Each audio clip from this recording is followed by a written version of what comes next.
Welcome back for more on the latest edition of NC Sports Weekly News. And it has been another action-packed week for water sports all over the world. The red carpet rolls out California style in Anaheim for top season performers at the WSL Big Wave Awards. Team SAP conquers Qingdao as the Danes clinch their first ever ACT victory and take the overall lead in the Extreme 40s. Senior correspondent Sebastian Destremaux reports. At an astonishing 27-knot average, Lending Club 2 shatters the New York to Bermuda World Speed Sailing record. And the Lord Nelson Trophy goes to Jean-T Layfield and the crew of Sleeper You Go, overall winners of Antigua Sailing Week 2015. Plus, PWA champs on the water from Austria to Korea. Kiri Thode takes the freestyle in Podersdorf. Always too close to call. VOR Lick 6 on approach to Newport, and it's down to the wire for both real and virtual challengers. NC Sports plunge into the action.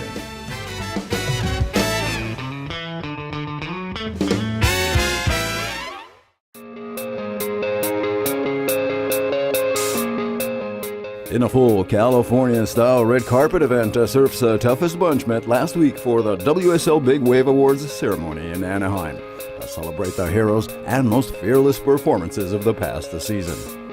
Facing nature's most awesome wrath as the trademark of the sport, and now as a key part of the greater surge of pro surfing, these athletes are also finally getting the wider recognition they deserve.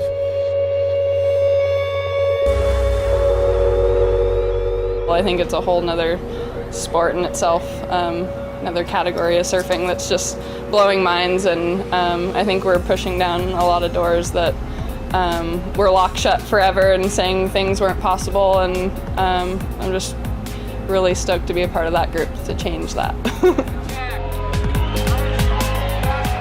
Feels great to win. It's always good to be part of such a honorable and yeah, the biggest event of the year for big wave surfing, and it's an honor to be here, so I feel great.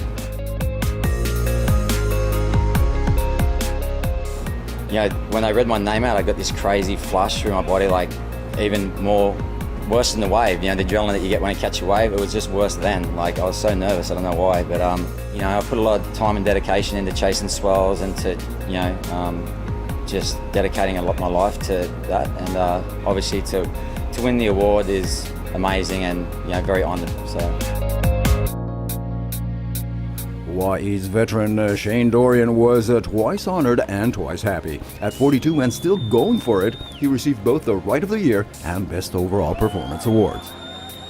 It was pretty interesting this year the way it played out, and having such a great year and ending up winning this category is extra special for me, because you know, I don't really have I really don't plan it out to like try and kill it this year and win and stuff like that. It's like it's sort of happening organically. So I'm just 2015 Big Wave Awards will go down in history for me. It was one to remember. So I'm more than happy, super stoked.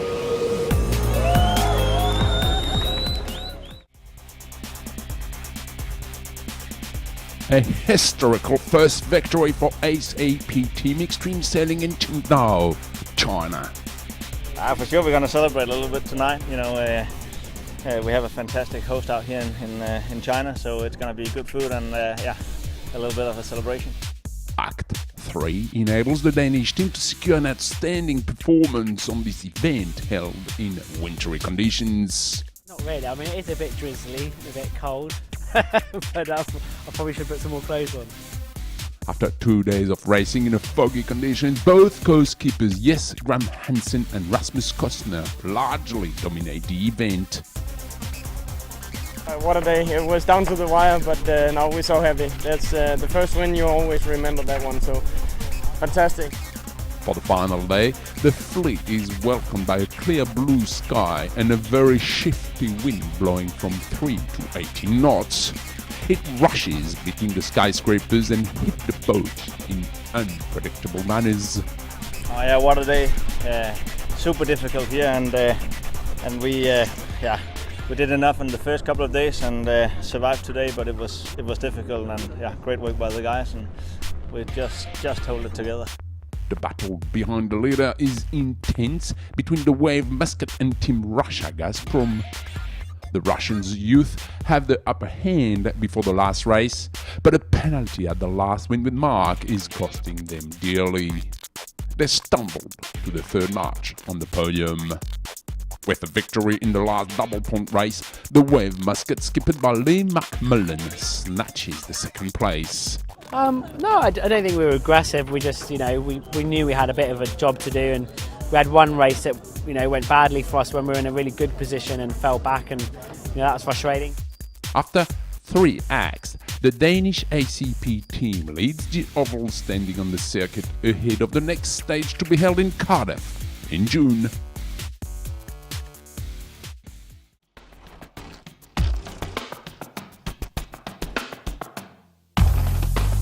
Sailing at the astonishing average of 27 knots, the 105-foot Trimaran Landing Club 2 shattered the New York to Bermuda World Speed Sailing record this late April, a long-standing mark set some 15 years ago by the late Steve Fawcett on the legendary catamaran PlayStation.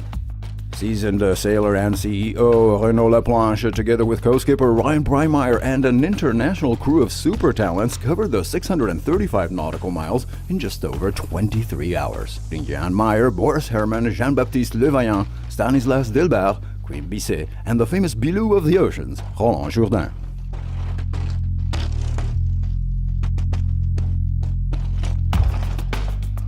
First launched in 2004 by France's top pro Franck Camin, the ex-Groupama 3, later to become Banque Populaire 7, this time found new life as Landing Club 2, and proved that it still has plenty of horsepower by shaving off a whole 15 hours from the previous record. The team is now getting ready for the next adventure at this year's Transpac in July for yet another WSSR attempt, this time on the 2,225 nautical miles from San Francisco to Hawaii.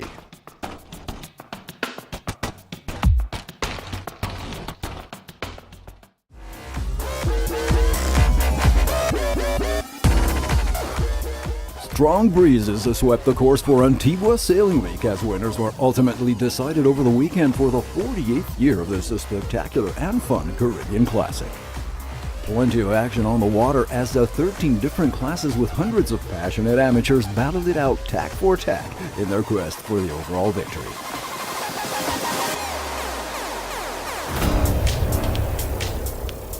Among top results, nailing 7 of 8 races, Eduardo Perez and his Timbalero third crew got their win in the multi-hull cruisers, while Lindsay Irwin's Frigidaire Arcane placed first in the bareboat multis. In the many CSA monohull regattas, the TP52 Conviction, led by Peter Lewis, went unrivaled in Division 1. Swan 65 The Spirit dominated Division 2 with Alan Edwards, while the Soto 53 Humildad de Cero, skippered by Daniel Figueiredo, secured the Division 3 for Team Argentina.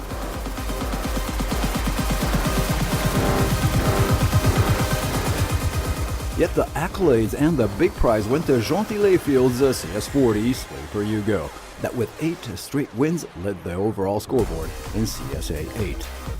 The local team clinched first place in its category as the best Antiguan and Caribbean boat. But above all, it also received the prestigious Lord Nelson Trophy as the absolute winner of this year's regatta.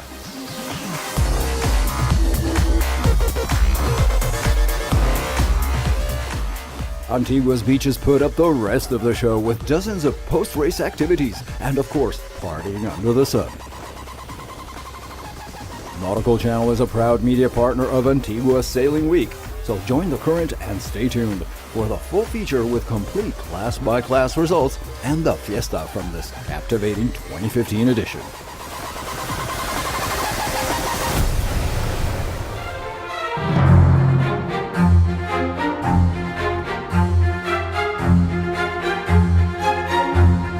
Spreading its wings from Austria to Korea, the Professional Windsurfing Association, PWA, is in full swing with a brand new season of worldwide events.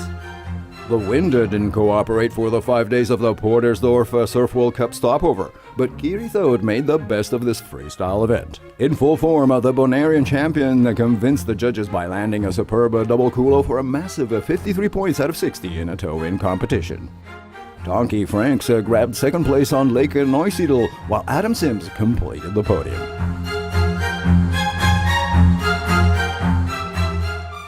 Meanwhile, in front of an enthusiastic crowd of Korean fans on Jinha Beach, Slalom Grace also tackled overcast conditions and light breezes at the Ulsan World Cup. The world's best are still racing now. Full results in the next edition of NC Sports.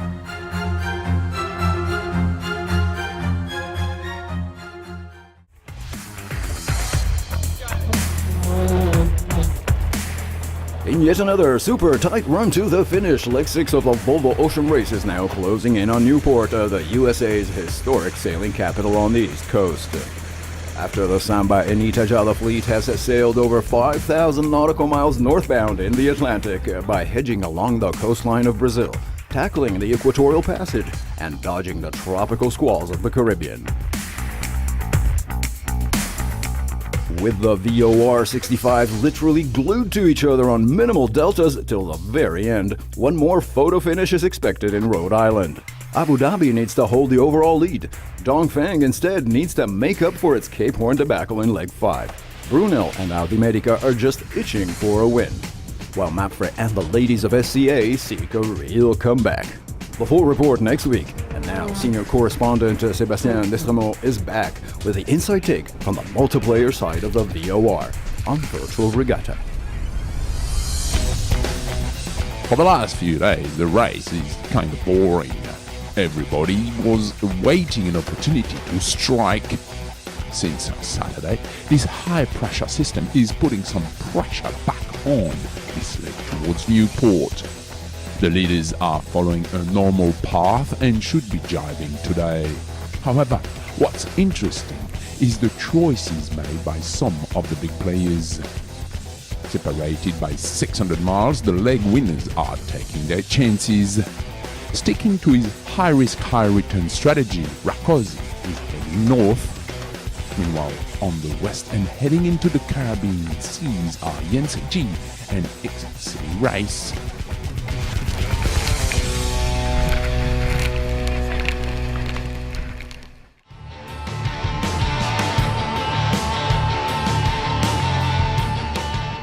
The Road to Rio 2016 starts right here. This is Saturday at 5 p.m. Join the Current on Nautical Channel for a new edition of the NC Sports Buzz with highlights, results, and the comments of top Olympic hopefuls from the ISAF World Cup in Yale. Plunge into the action with NC Sports.